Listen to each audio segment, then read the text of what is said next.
Ladies and gentlemen, and sports fans alike, welcome to another edition of Bill Swerski, Sports Tech Chicago, one of the couple 2 or 3 best podcasts around.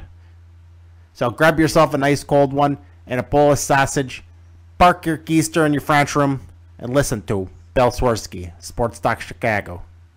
In Chicago, you know that all sports rock. The Bears, Hawks, Bulls, Cubs, and Sox. Pick your favorite, you can choose, as long as the Packers lose. For everything you need to know, it's Bill Swerski, Sports Talk Chicago. Bill Swerski, Sports Talk Chicago. Hey everybody, welcome to another edition of Bill Swerski Sports Talk Chicago. This is your host Sean, and I'm going to start off with a huge apology. Last week after the Bears game, I promised you guys that on Tuesday you would have another show that was dedicated to the Bulls' upcoming season, to the Blackhawks, the start of their season, and the wrap-up of the Cubs and the White Sox. And I had that show. It was recorded. It was ready to go. And I gave it a listen to before as I was getting ready to upload it. And something happened with my recorder, and everything sounded very distorted, and like there was all kinds of weird glitches in the actual MP3. So basically, it sounded like everything was all messed up. So I tried to get Gary to come back on and re-record with me, but you know, being an adult, sometimes you can't do those kind of things, especially when you have a family. So I am going to, I 100% promise I'm going to record another one. I'm going to, if Gary can't do it, I will do on my own. I also will have Chris Block coming on soon to talk the Blackhawks. Chris from Third Man In, also a contributor on to the Committed Indian. And I'm really excited is next weekend during the Bears bye, we're going to have the guys from Ball, which is a fantastic show. If you don't already listen to that, it's another Chicago sports podcast. Really great guys. A lot more humor than my show because they're funnier than I am. And check out their show at rookietv.com/ball. And Ball is BAWL. Make sure you check them out. They're going to be on the show next week. We'll be talking a lot of the Bulls because the season almost started. So I really apologize. I meant to have the show. I actually still have the show on my computer. If anybody wants to hear it, it's pretty much unlistenable because there's so much distortion and you know, the recording is just really messed up and I don't know what happened. But it seems to have resolved itself with my recording software. But before we get started, I want to give a shout out to our sponsor, the Rockford Ice Hogs.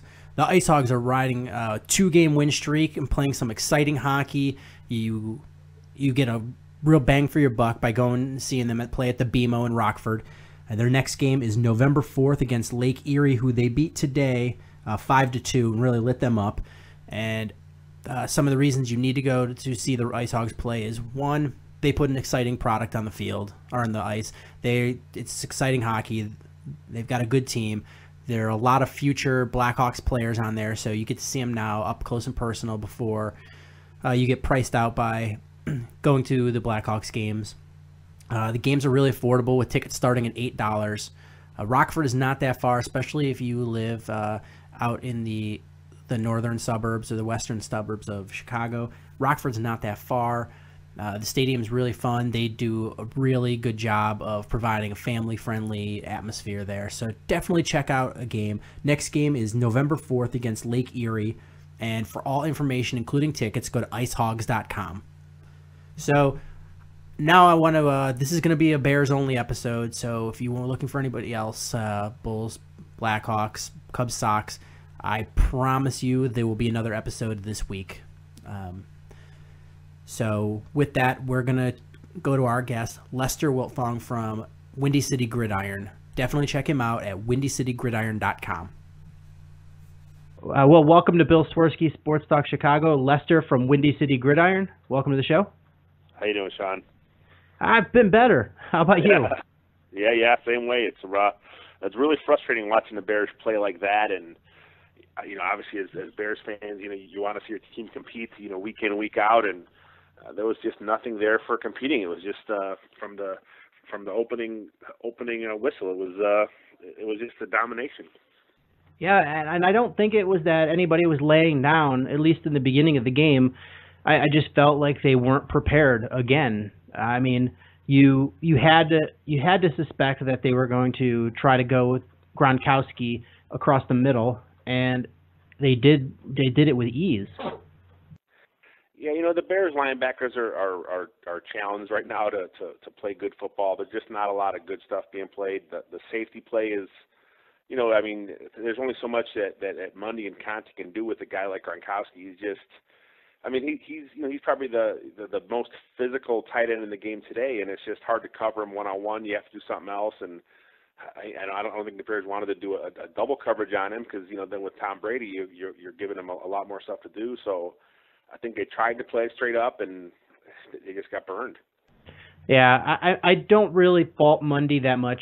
I thought he had pretty tight coverage, but Gronkowski's a fast guy, and he was using his big body to create space. And Tom Brady's, when he gets time, is really an accurate quarterback. I don't really fault Mundy that much. I just felt that they would have been nicest to see some help over the middle. Maybe play him where you shadow somebody underneath and then somebody over the top. But it is what it is. I think you nailed it on the head there. You mentioned if you give Tom Brady time, and going into the game, if anyone was going to give the Bears a chance to compete, it was going to be to get after Tom Brady. And the Bears have had a pretty good pass rush all season, except for the Packer game where they got no pressure on Rodgers. And then this week against Tom Brady, they get no pressure on him. No sacks. I think there was maybe one. There was one sack at the end, but when it was Tom Brady, nothing. It was no pressure, no sacks, no hits on Tom Brady, and that's not a way to win. Yeah, and I don't even think you need to sack Tom Brady to create him in a hurry. I think you just need to hit him and provide a little bit of pressure up the middle. And I really felt with the last week, I said that I thought the Bears could win this, and I felt that the key would be that the rotating offensive line woes that the Patriots have had. I felt that Ratliff and Paya could really make a push up the middle and create havoc for Tom Brady, because he won't roll out unless he really has to, and he won't run unless he has to. And if you push straight up the middle, he's going to throw bad passes or go down. Yeah. It just didn't happen. The problem with the pressure on him today is if there was one guy that got a little bit of pressure on Brady, he was able to move his feet a little bit, make a little bit of time, and there was there were no other Bears to clean it up. With the Bears, where they're giving up pressure, they're giving up pressure across the line. It's a tackle breaks through and pressures Jay, and he rolls out and he bumps into the linebacker that's coming on the other side, or something like that. With the Bears today, there was no consistent pressure on the line. It was a guy here, a guy there, but it wasn't enough to really bother Brady, where he was just able to make a quick move and make a play. And it just, that's a very, very good football team. I know a few weeks ago, myself included, a lot of people thought that the Patriots were close to done. But they've proven that they're still one of the best teams in the AFC, and that's a good team, and the Bears are a bad team right now. I mean, as long as they have Tom Brady and Bill Belichick, they're going to be a team to contend with, no matter what. Yep, definitely. And then basically today, I mean, we already started on the defense. May as well keep going. Is DJ Williams had a terrible game. Yeah, he was active. He had a lot of tackles, but that's one thing he got. But he's got a lot of his tackles in the secondary when guys were catching the ball and stuff when they're running the ball. But the Patriots were held under 4 yards of carry, but they ran the ball 30 some odd times. So they were very effective running the ball. And with DJ, he's an older guy, and the thing that's going to hurt now with Darryl Sharpton went out of the game with a hamstring. So even if the Bears were going to make a change, is that a change they can make? You got to hope that John Bostic comes back next week, and then you get him in the starting lineup. But besides the injuries on the linebacking core, there's just some bad play being there as well. Yeah, and honestly, my philosophy is if you're gonna play bad and you're gonna lose, play bad and lose with the young inexperienced guys because they can get better.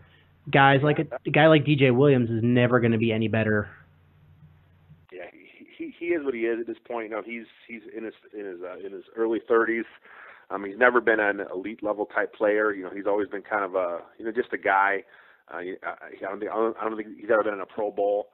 He's just one of these veteran guys that they thought they could bring back and have a stabilize the position a little bit so they figured things out. And John Bostic didn't make that step to really take the job, which I think a lot of the coaches were hoping he would do, and so they're forced to go with him. And then now Bostic has a back injury for a few weeks, so it's just a lot of disarray at the Bears linebacking core. Yeah, and I just always felt that Darryl Sharpton, what he lacked in experience, he at least made up for in some speed. He had some wheels on him, and he was willing to go in there and make a hit. And he went out with a hamstring today, which we'll find out the extent of that injury. Yeah, a few injuries in the Bears defense. They got him. You got Kyle Fuller couldn't finish because of his hip pointer. Then you have Lamar Houston, pulling the ridiculous sack dance injury. So, this bye week is at a good time for the Bears to get some of the guys healthy, but a few others now are going to be missing time maybe. Yeah, and then that Lamar Houston thing, I mean, that's a whole separate issue. It was ridiculous enough that he celebrated being down 25 points with that sack dance, and then he just makes himself look like an ass basically, and celebrating, and then pulling a knee injury. It's really dumb, but honestly, every defensive lineman in that situation would have celebrated. I can't think of a time when a defensive player had a sack and their team is getting blown out where they just kind of take a sack and go back to the huddle. It's just in their DNA. When they get a sack, they want to celebrate, they want to hop around. But with Houston, that situation, it's unfortunate with the injury. He'll have an MRI in the morning, so we'll have to see what happens there. Yeah, he's saying that he didn't feel like he tore anything, but he was hobbling around after the game, so we'll see. But I just felt that the defense came out lackluster they weren't able to get pressure, and with the injuries in the secondary, they're just not able to cover when they're not getting pressure on the quarterback. Yeah, I mean, when they lost Fuller and they brought in the rookie Al Louis-Jean, it was just, what's wrong with Sheriff McManus? Is his injury still nagging? Or has he really been passed up on the depth chart by an undrafted free agent rookie? If that's the case, that's the case. But I think that McManus might have deserved a little bit of time out there because with the rookie, he wasn't really getting it done. I mean, Tom Brady was picking on him the whole afternoon. I have a feeling that McManus is in the doghouse a little bit because it didn't seem like his injury was as serious, anything nagging, and they really, when he got some playing time and didn't play well, it seems like it's one of those doghouse issues, and that they're going to give Al Louis-Jean the playing time over him, which is kind of a shame because I thought he played for the position that he got put in last year. I thought he played respectable. Yeah, it's possible. I mean, we haven't heard much from the Trestman regime as far as guys going to doghouse, but with coaches, you never can tell, and if that's the case, so be it. But if you're not getting the productivity out of the kid, I think you got to make a change. And if Fuller is going to be, hip is going to nag him, hopefully in a couple weeks he'll be fine. A lot of times hip pointer is just managing the pain. So hopefully the extra week will do him good. But if he is out, I want to see who they're going to put in that starting position. They might even have to go to the scrap pile and pick up somebody off the street, honestly. Yeah, I mean, at this point, if Fuller is out, and you got to have a starting guy in there, and I'm not sure what's out there. I mean, Calvin Hayden's out there; he hasn't found a job yet. Maybe they go back that way. And that's possible because he at least knows the playbook, or theoretically should know the playbook. He should, but he wasn't very good either. But it's rough. It's a rough situation for the Bears to be in. There's a lot of questions, and there's not a lot of answers on that roster. Yeah, and it was just a really disappointing feeling that they after all of the emotion last week, and you have two ways to respond: is either you solidify and gel together as a team and go out there and play inspired football, or you sort of fall apart. And I was really had my fingers crossed that it was the first one, and it turned out it was. I don't know if it was fully the second part. I think they just ran into a team that was much better than them and was really good where they excelled where the Bears have weaknesses. Yeah, I like the game plan at first. I like the idea of coming out and getting the running game going, but it seems like they kind of they stuck with a little too long, and I thought an opportunity where you got to figure New England's expecting the Bears to want to run the ball the way they were last week, so maybe on the third or fourth time you go with the play action instead of going. I think they ran 5 straight or 4 straight, so.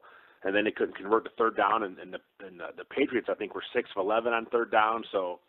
The Bears couldn't convert. The Packers or the Patriots were, and it was just a bad storm of just things going wrong for the Bears and right for the Patriots. And like you said, New England was just a much better team at this time.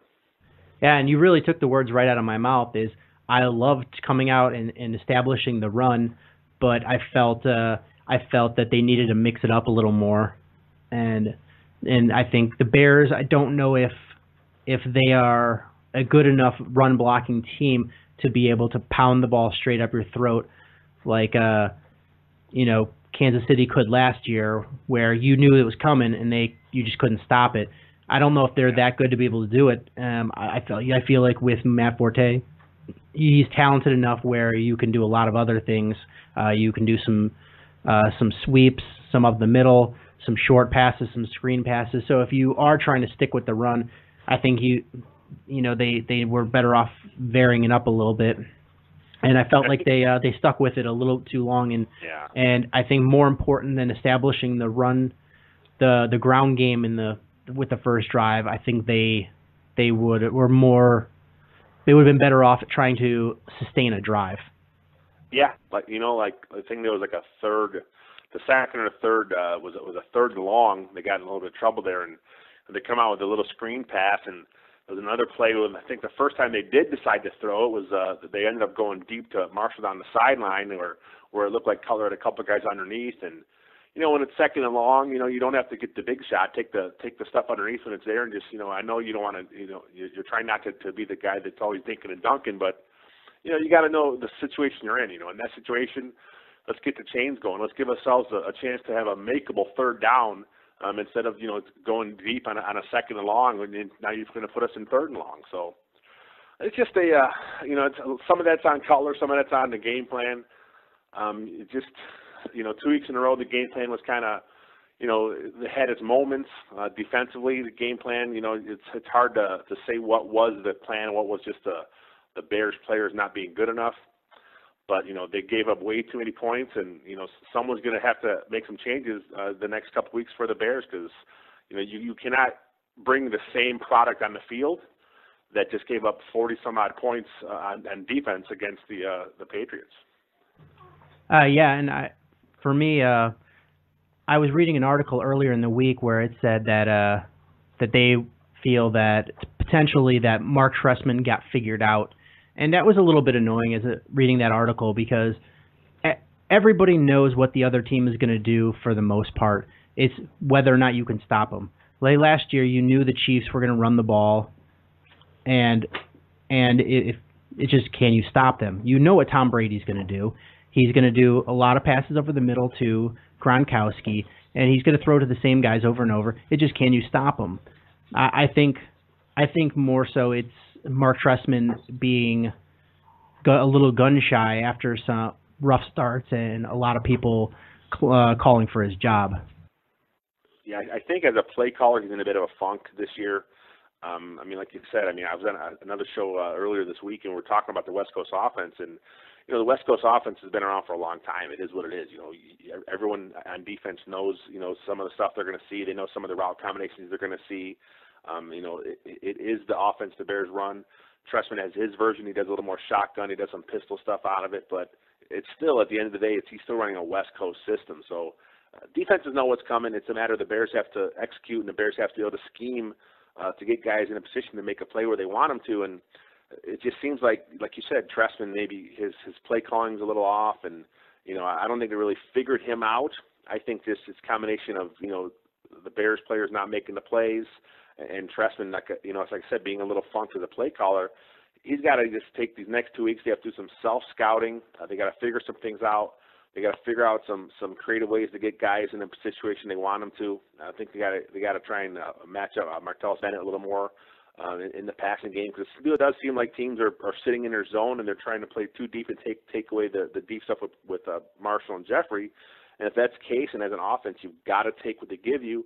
And if they're going to try and if they're going to give you Martellus Bennett across the middle or on some quicker stuff, put that in your scheme. Have that be your option. And if that's your option, and teams are seeing that you're going to him more, now they're going to start loosening up, and you'll get some shots down the field. So, it's just a matter of the Bears making the necessary adjustments. And so far through a year and a half, Mark Trestman hasn't showed that he's the guy that can do it. So we have to see what he does here with the bye. Yeah, absolutely. And I'm actually going to go out on a limb and say that I would not be shocked if Aaron Cromer takes over some of the play calling responsibilities coming into the first game after the bye week. It's possible. You see a lot of head coaches that do the play calling. At some point, they realize that they're just it's a better asset if they're able to focus, on the game as a whole and pass some of his responsibilities off. That's not saying he's looking to say he's not doing a job. He's not ever going to admit that. But at some point, as a head coach, you got to decide. Am I lacking as a head coach because I'm putting so much emphasis on the offensive side of the ball and my play calling? There has been some stuff throughout his coaching career with the Bears where some of the late game stuff, some of the decisions have been coming to question. Is that because he's focusing too much on his play calling? He's thinking too far ahead as a play caller and not enough as a head coach. That's something they got to think about. They have to do a lot of self-scouting this week, and they got to get it figured out because the season is. At 3-5.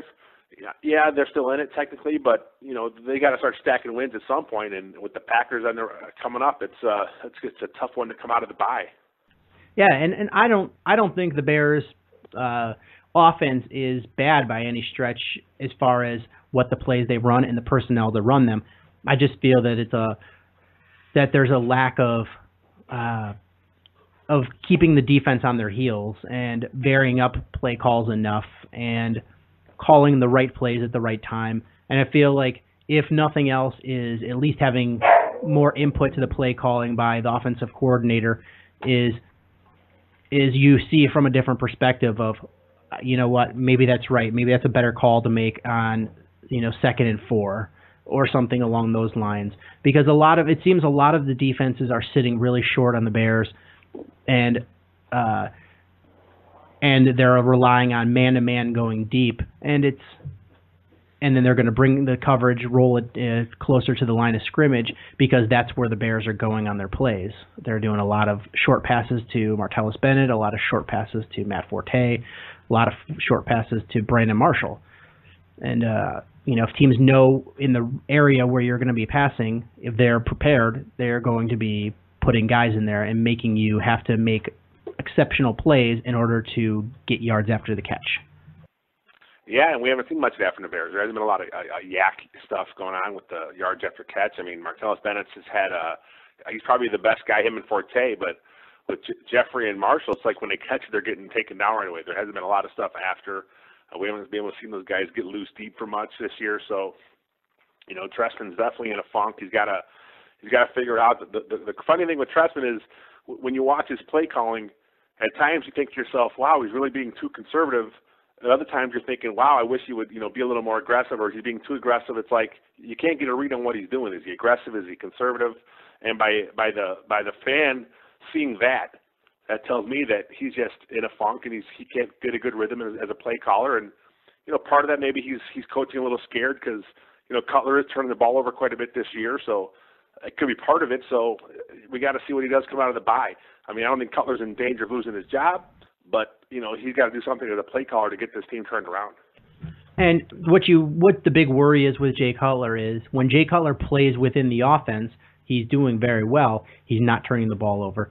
It's when Jay Cutler loses confidence in his receivers, loses confidence in the play calling, loses confidence in the offense as a whole, that he starts stepping outside of the offense, and that's where the problems start coming up. Well, he's up to 20 sacks this year. Last year, after 8 games, he only gave up 12. So, they're ahead of last year's pace. I'm not sure the actual hits and pressure, but I'm sure those are higher as well. I've seen him, seeing some of the ghost pressure that comes, so his mechanics have slipped. And, with Cutler, when his mechanics start going, that's usually when things are going bad for the Bears. And, even though this game, like I said, this game is not on Jay as far as, why they gave up 40-some-odd points as a defense. But he was missing a little bit in the first quarter, in the first half, and, he got in the rhythm late. But at that point, it's the game's done. And he had the silly turnover in the first half where he was getting sacked. But, he had, I think, 3 different Patriots were on him at that point. So, I don't know why the ref didn't blow it dead. He wasn't going anywhere. His forward progress was stopped at that point. So, he had that fumbled and the interception at the end of the half. That's just him trying to throw up the first guy at the end of the half. He didn't care about the pick. He was just throwing up there so his guy could make a play.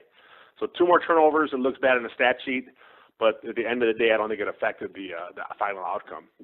No, and the thing with getting in rhythm at the end of the game, that screams to me a little bit of Mark Trestman's play calling is a little bit outthinking himself, because I think he's overthinking things, and at the end when he's like, you know what, we're down, we just have to get down the field, I think he's being more loosey-goosey and feeling more natural. It happened last week, and it seems like anytime they're down big, they're able to come up with some points towards the end, and usually in vain, but it just seems like he's much more natural of a play caller when the pressure's off, when you're going to lose the game. It's just being respectable at that point.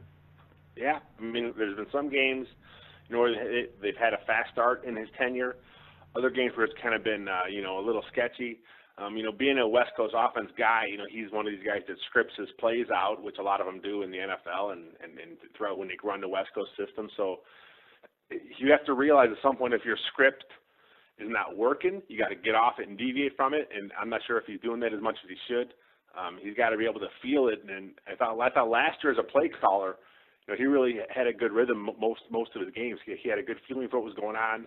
He had a feeling for what would work. He had a good idea of how to get guys in good spots, whether it's Marshall in the slot or Jeffrey in the slot. This year, he's just very inconsistent. The offense as a whole has looked, sketchy at times, and his play calling has been right there with it. Yeah, and like I said, the 2 interesting things that they could potentially do is, one, coming out of the bye, is pass some of the play calling to Aaron Cromer, and the other thing would be sending in. It doesn't seem like Cutler's been. I have to go back and really watch, but it doesn't seem like Cutler's been audibling as much. I wonder if sending in 2 plays and allowing Jay Cutler to audible out, where he feels comfortable and what he's seeing on the field, would make him feel a little more comfortable and part of the offense, and get him better in rhythm and take a little bit of the pressure off of Trestman, because he's calling in multiple plays. Both are options that sort of calm down the fans, because they're ready to have the pitchforks out and burn down the Hallis Hall, but it allows the Bears to make some changes, but nothing too drastic. Yeah, well, I mean, last week Trestman was saying how the reason why they ran so infrequently in the first half is, some of the play calls that went in were options for Cutler, and depending on the way the defense looked, he went with the pass option, and that's one reason why they only had two carries in the first half. And he mentioned throughout the week that he's going to try and scale that back, so he would make it to where this is the run. Make sure you run that specific play that I want to get Matt Forte the ball. So, plus they have some package plays where they come up, and depending on the look, the whole offense has to kind of read what they see there. So it's just I wish I had answers. I wish the Bears would give us a little more, but they're not going to tell us what's going on behind the scenes. It's just really frustrating right now, and as much as we're frustrated, the players and coaches are probably that much more frustrated. Which leads us to the report that Pam Oliver said that after Cutler fumbled the ball and Makovich ran it in for a touchdown, that a Bears player threw his helmet in disgust. and which was a little bit annoying to me, is if you're going to report it, say who the player is, because otherwise you're just creating a lot of finger pointing. Just say who threw the ball or threw it, and the what I'm hearing is it was Brandon Marshall. Well, if it was Marshall, it was Marshall. If it was a guy on the sideline, that it happened. See, when I tried to look in the report, I didn't know if it happened, as the play was going on, or if it happened, as they were coming off the sideline. If it happened, while the play was happening, then it probably was a defensive guy. And if it was a defensive guy, those guys just gave up 31 points and a half. So that's the one thing they should be getting pissed off about anything. But frustrations happen. If it's not definitely the first time a player threw his helmet in disgust, or kicked over a Gatorade, or knocked over a bench, and the players are frustrated, and it's unfortunate. But until this team can find a way to win a game, they're going to keep being frustrated. That's absolutely true. And I wish I had a magic fix, but I think it starts with being more physical on offense and defense. The referees let them play really rough today, and Browner was all over Brandon Marshall, and it took Brandon Marshall out of the game, and with him goes the offense. I think they need to start playing smarter and more aggressive, and then let their talents go from there. It seemed a little weird to me that Marshall and Jeffrey, who are big imposing players in their own right, that they were taken out of the game by the Patriots being a little rough with them. You would think that once they realize what the refs are going to be a little more lax in their calls, you figure that they would now they would turn it up even more themselves. But for whatever reason they didn't do it, and it's just unfortunate that that they couldn't adjust to the way the refs were calling the game.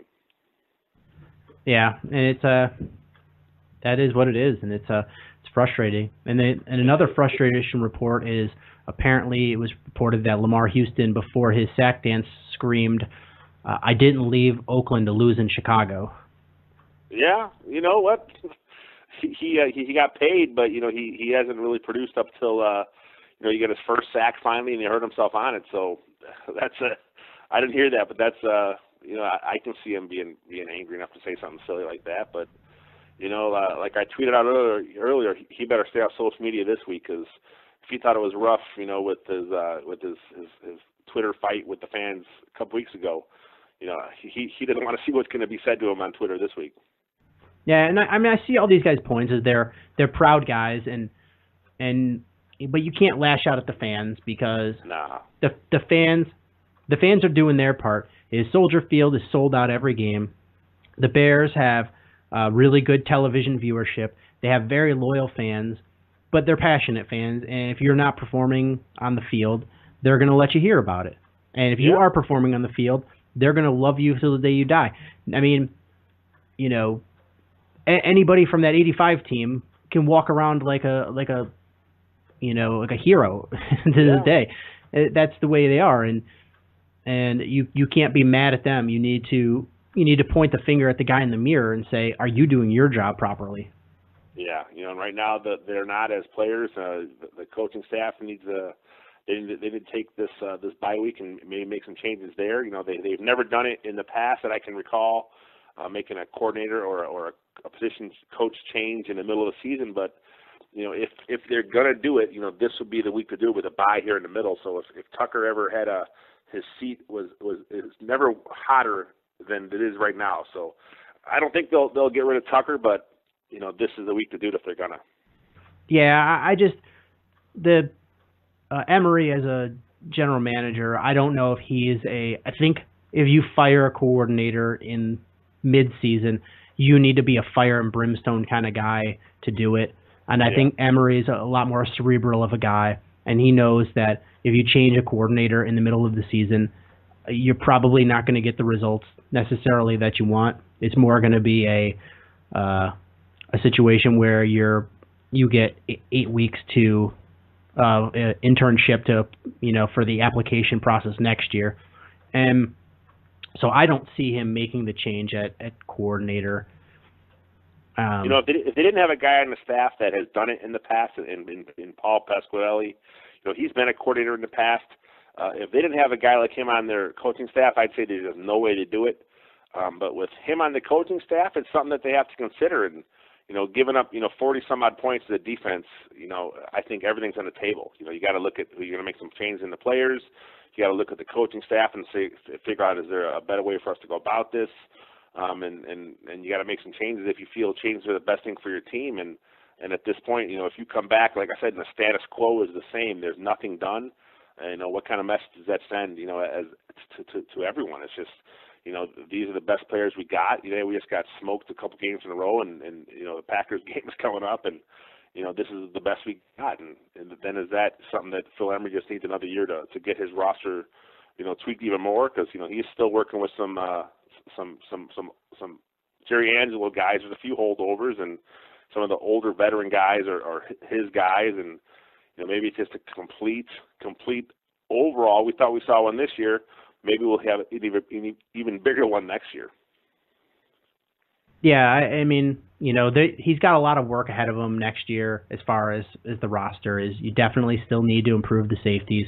You need to bring youth in the linebacker. I would be very shocked if they don't take either a safety or a linebacker in the first round. I'd be shocked if the whole draft's not on defense. I wouldn't be shocked either. I mean, I haven't. The season's still going on. We don't even know who's coming out, but it's it's always one of those situations where if you draft out of need rather than draft out of a position of strength, you're never going to have a good draft because look at a team like the Patriots is they draft out of a position of power, so they're completely comfortable with trading back for picks next year and then turning those into other first rounds and you get the guy you want. And I think the Bears are probably 2 years away from being in a position of being able to do that, where they don't have to target a specific player, is they can get best guy on the board. And I feel like for the most part, they did that in the first round this year, and it just happened to be at a position that they really needed with Kyle Fuller. And it seems like Emery's one of those guys that goes that best player. He doesn't reach a lot of guys for need, but you gotta weigh your board though towards your needs also. And if there's if there's a receiver that's there, obviously if he feels that's what he needs, a guy to take the top off of defense. If he needs that, he needs it, but. This defense is where the young talent is lacking. Yeah, and I think speed is more important than necessarily playability on this team. I think they need to improve the speed in the secondary and in the linebacking core. Yeah, that's they need some burners there. Briggs is still probably your best linebacker, but he's obviously lost a couple steps maybe at this point in his career, and his rib injury is kept him out for now I think 3 weeks. So we'll see how he looks when he gets back against Green Bay. But if they lose that game and Briggs is back and doesn't look good, I think at some point you got to think about putting him down too and going with the young guys. Yeah, absolutely. I mean, and the thing is what really shocks me about Briggs is he's a proud guy, and B, he's on the last year of his contract. So if he thinks if he wants one more payday, he needs to go out there and show something, or else he's going to wind up getting Urlacher type offers where somebody's going to offer him $1 to $2 million a year. If he really wants to play, he needs to go out there and prove it, and he just hasn't. Yeah, I think you hit it on the head though. If he wants to play, does he want to play? We haven't seen any indication of that. I thought he came in a little out of shape this year. Even some of that could have something to do with his injury, but he hasn't. Even though he's still the Bears' best linebacker, he does not look like a guy that is anywhere near the Pro Bowl level. So, they still need him out there because he's a leader and he's got that experience. But if they're losing, I don't see the point in playing any of the old guys. Oh, absolutely. Play all the young guys. If you're going to lose, let them get the experiences. You know what you're going to get out of those guys, and sort out the young guys. Use it as a extended, training camp almost. Even the guys that are on their last year. If Ryan Mundy, he only had a 1-year deal, so let's get Brock Vereen out there. If Stephen Pye, you're not sure you're going to bring him back, start getting the rookie defensive tackle some more reps there. If a guy's at his last year of his deal and you're not sure what you're going to do with him, let's just get some young guys out there and see what they have. At least you have a better idea what you have going into the draft. Yeah, and I had another situation of putting my foot in my mouth where I said I would like to see Michael Ola go in there and replace Jordan Mills, and I got what I asked for this week, and I didn't necessarily like what I saw. A lot of people ask for Ola over Mills, and Ola, when he played left tackle, he wasn't a world beater by any means, and obviously it's a different side of the line, but he still has some problems there as far as a pass protector. He's not as good in the run game as Mills is. I think Mills has got just a foot injury, maybe bugging him a little too much, and it's kind of hurt his play. When I watch him play, I don't see the same type of lateral movement, that he had, last year. And he wasn't the quickest guy at foot anyway. His game is strength, and he wants to get his hands on you. If he can do that, he's usually pretty good. But this year he's having a hard time moving that foot at all. So maybe just sitting him down this week, and then next week with the bye, come back, a little more healthier, hopefully. Maybe that's what he needs to get himself playing, at least at a better level. Because if you look at his play from last year, he seems to have regressed. And the only thing I can think of with a young player like that regressing has got to be a health issue. So maybe the foot is all it is. So you get him healthy, maybe they can, stabilize a little bit and get him playing at least as he was as a rookie. Yeah, absolutely. I was going to bring that up. I have some notes on it. As I went back during the week, and I was watching some game. I have a little bit of footage from last year on my computer, and I was watching footage of Jordan Mills, and he just, he, as you said, he wasn't the fleetest of foot guys, but he looked much more mobile last year, and that really does stick out to me. That it's probably some sort of nagging foot injury or some sort of, it's got to be a physical pain type issue, because you don't in 1 year as a young guy lose that sort of mobility without an injury. He lost his whole off season, so I'm sure he came in. He wasn't in the shape that he hoped to be in. Obviously as a year two, so that probably hurt him a lot. And then as the season's going on, he's never able to get to do what he wants to do because of his foot. So shut him down. Maybe it's one of the things where he won't be healthy till the off season. If that's the case, then if you do got to go with Ola, then you got to go with Ola, and you got to hope Butcher's healthy on the left side, because the Bears' pass protection this year has been it hasn't been as bad as it was in the March era, but it's pretty bad this year. Yeah, and it's coming from all over the place. You can't even pinpoint one weak spot. Slauson hasn't looked as good, and I've a sinking feeling that that's a lot of injury issues, because he's still, even though he's playing, those high ankle sprains take forever to heal, and you're basically playing through a lot of stiffness and pain, even when you come back. And then he went out today with an injury. Yeah, his pectoral. I saw some reports saying they think he tore his pec.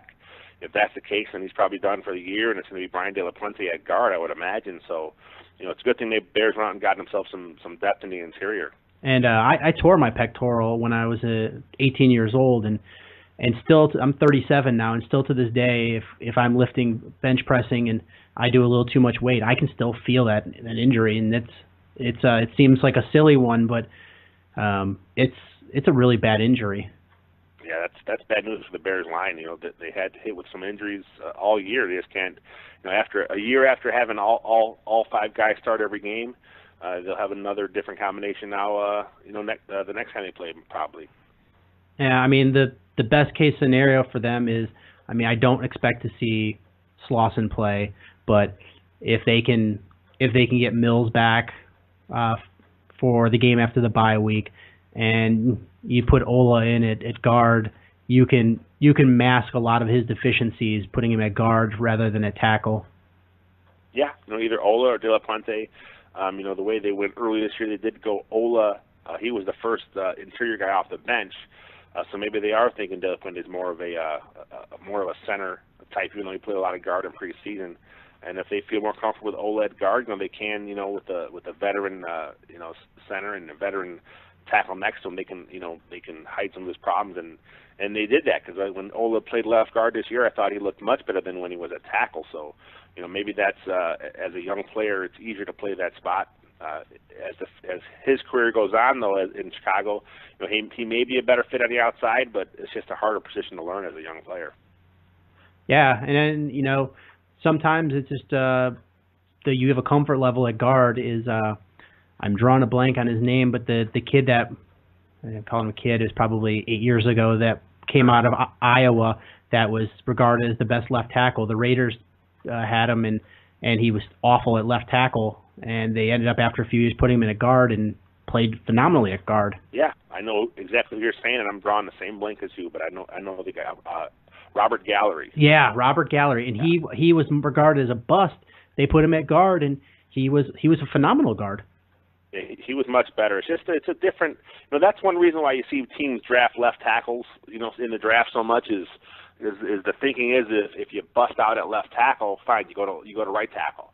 You bust out at right tackle, fine, will put you inside a guard depending on your body type. So that's why they draft the left tackle so much. Is they're usually the more athletic of your linemen in college.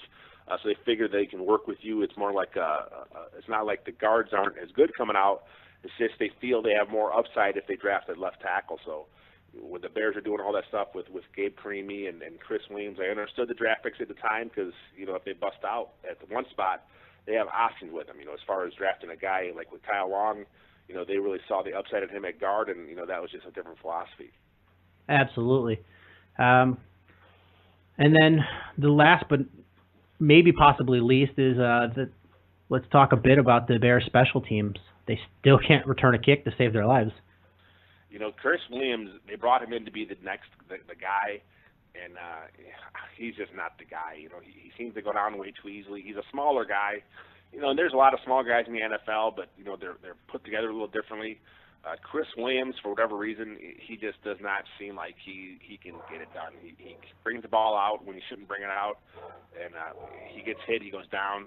He had one big return last week. He went for I think 50 yards, but every other return he's had has just been bad. And I don't know, do you make another change at that spot? Do you cut Williams there in the bye week? Do you look on the street for a guy? Do you give one of the guys in your roster to go back to Perry or give it to Holmes? There's just a lot of problems, and it goes deeper than just the blocking schemes. You have a guy that doesn't know when to bring it out or when he shouldn't. And is that coaching? Is that him making the call? They got to figure out who's making the mistake, and they need to get it fixed right away. Yeah, I was a little shocked in the preseason as I fully expected Michael Ford to get a shot at the kick returner spot. He brings a different body size where as a running back he's going to be able to take a couple hits and get some yards after the carry, and that makes up for some of the pure speed that he doesn't have that maybe Chris Williams does. And he has experience at returning kicks, and I felt that he might be at least a good shot in the mix, and they've never really afforded him that opportunity, and for whatever reason. And they went with Chris Williams, even though he can't break a tackle and he does go down very easily, and he may have burner speed, but with the kickoff rules is he's not getting the open lanes and enough time and opportunity to be able to hit any holes. I think with Ford it was a situation where they didn't like him as a running back, and if you're going to keep a guy in your roster that they didn't have any value, they figured they'd go a different route with, they carried Kadeem Carey, that they drafted him. He had obviously the upper hand, and then they thought Chris Williams, he would be more than a returner where he has the speed to take the top off of a defense, but he hasn't really had much chance to play on offense much either. They had him on a couple of the jet sweeps the last couple weeks, but he doesn't get on the field nearly enough. So I don't see the point of him being on the roster anymore either. They gotta figure something out, because it's embarrassing how bad the special teams as a unit has looked this year at times. So they got to figure out who's going to return kicks for him. Yeah, it just really makes you miss Dave Tobe and appreciate what he was able to do with that special teams unit. Tobe is a guy that I always thought would be a good guy to get a head coaching gig. He just seems like they have that mentality. When you hear him talk to the media, he just comes across like a guy that really gets it. I heard I forget who it was. A longtime NFL guy says the special team coaches are the one coach on your whole roster that they have to work with the whole team. So they're not just an offense guy or defense guy. They work with players from offense, from defense. So they have a good grasp of the locker room and what's going on with the players. So they're usually more of your personable guys, and they make good. As far as with Baltimore, they have John Harbaugh. He had that background. Even though a lot of guys don't get the opportunity, I thought if one would, it would be Tobe. It didn't happen. He still coached special teams, but J.T. Camillus, maybe he's a guy that falls on a sword this week. So some changes have to be made this week from Alice Hall. So I guess we'll wrap it up with a couple of quick questions. Is one, what's one big change that you predict will happen during the bye week before they play their next game? I think McClellan's got to go to the bench. I'm not sure how much the Bears have seen in him as far as practice. I know he's had flashes, but at this point, the season's on the line. You got to have a guy out there you trust to make the right play and the right decision. And his linebacker instincts aren't there. I think if everyone's healthy, I think they're going to put Bostic there, or the other option is maybe putting Bostic in the middle and maybe put Christian Jones at Sam. So I think McClellan's the one guy I think that's a starter who's going to have to go. And what to emphasize your point is the instinct is today he had pretty decent coverage on that one touchdown that should have been called back that Gronkowski caught that hit the ground. Mike Pereira even said hit the ground, which is another story. But it should have been a moot point. Shea McClellan actually had good coverage. It just was a great throw and a great athlete. Is when he goes up for that, is it a guy with really good instincts takes him and pushes him out of bounds? You're allowed to do that now. Is pick him up, catch him, throw him out of bounds, and he didn't even think to do that. And that was a good scheme all around by the Patriots because they actually started off Gronk in the backfield and they made it some pre-snap movement and they got Gronk on McClellan one-on-one, and when I saw it happening, I was just laughing because I'm like, this is a touchdown, because that's just not fair. Gronkowski is probably the best tight end in the game against McClellan, who's still learning how to be a linebacker. That was just a great job at Bill Belichick and the scheme there. That was just it was not fair. Yeah, and I guess one more question is this is a long-term question and more of a what's your gut feeling is, does Trestman coach this team next year? I think he does, just because, I was on Twitter this earlier today talking to some guys, and, if you look at the history of the Bears, even though it's George McCaskey now in charge, it's a different guy running it, but, they gave Dave Wannstedt 6 years. They gave Dick Duran 5 years. Lovie Smith had 9 years. And through these last 3 coaches, the Bears only have 5 playoff appearances to show for it. So, do you want to be the Browns and the Raiders where you make changes every year, every 2 years? Those guys have had less playoff success than the Bears have. So, are you going to stick with Trestman another year, which I think they will. But I think that if things are staying like this, I think someone's going to have to go. So I think they're going to make Tucker the fall guy and make some changes on the defensive side of the ball because I just haven't seen the track record of Chicago, the Bears, making changes with their head coaches. I agree, and I'm going to answer the same questions I just asked you. Is as far as changes, I think I do see Aaron Cromer taking over some of the play calling responsibilities. I do see Shea McClellan getting benched if assuming people come back from injuries, and I think we're going to see a shift in some of the play calling to allow Brandon Marshall to get more touches early. And as far as Mark Trestman, I think he stays, but there's absolutely zero chance that Mel Tucker comes back. And I think Joe DeCamillis takes the fall too. If he doesn't lose his job this week, he'll be gone. And I have a feeling they'll bring in somebody with maybe a former head coach or somebody with a lot of years of experience of high-end defensive coordinator, maybe a more loud, personable, spitfire kind of guy to create a different type of atmosphere. Yeah, it's possible. The word is Mel Tucker is that he's a fiery kind of guy. But the problem with Mel Tucker is he has never had the type of success to where his coaches may respect, or his players may respect him, but there's a different level of respect you give a coach that has that aura about him, that has actually won stuff and actually had a lot of success as a coordinator. And Tucker hasn't had that. So, if he goes, they better bring in like you said, an experienced veteran that has a long track record of some success in the NFL. Because if they don't, it's going to be the same old thing all over again next year. Rex Ryan. Sorry, I had something in my throat. I'd be completely fine if that's the guy, him or his brother. I mean, his first playoffs was last year, but when you look at as far as where the defenses are ranked, both Ryan brothers have always done a good job there. So, something has to be done. And then plus, if you bring in Buddy Ryan's kids, the meatballs are going to be all over that. They'll love that move. Yeah, and I haven't fully looked at all the names out there who speculated to lose their jobs, but especially after the season that they've had and today's awful loss, you can't see that Rex Ryan will be the coach next year, and he's going to be a hot commodity as far as a defensive coordinator. Yeah, but with Rex, though, he seems to be so media savvy. I can see him waiting it out a year as a Fox analyst or something like that, and then taking his pick of jobs next year, unless he feels he's a good fit for something going on. And a big market like Chicago with an offense that hopefully is seemingly going to be clicking by the end of the year, maybe he feels Chicago's a good fit for him. So, something has to happen, because you can't keep the status quo and keep sucking. Yeah, or he looks at it this way and says, hey, I come into Chicago and I've got an embattled head coach. He loses his job. Here I am in another huge market with my face all over that my dad ran this team and took him to a Super Bowl.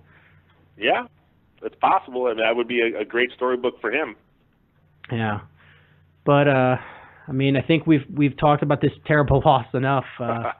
Anything else you wanted to add? No, I think we got covered a bit. Now I'm going to go get my grill started and make some steaks, I think, to get my mind off this loss. Yeah, and so thanks a lot for coming on, Lester. And for all of you that are listening, definitely check out WindyCityGridiron.com. Lester writes some really amazing articles, and after I read them, I'm like, damn it, why didn't I think to ask him about this kind of stuff? So it's always a pleasure to have you on.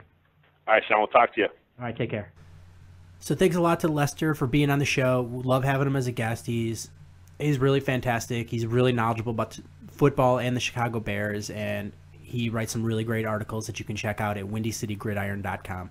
And that's going to be it for this episode. Thanks again for listening.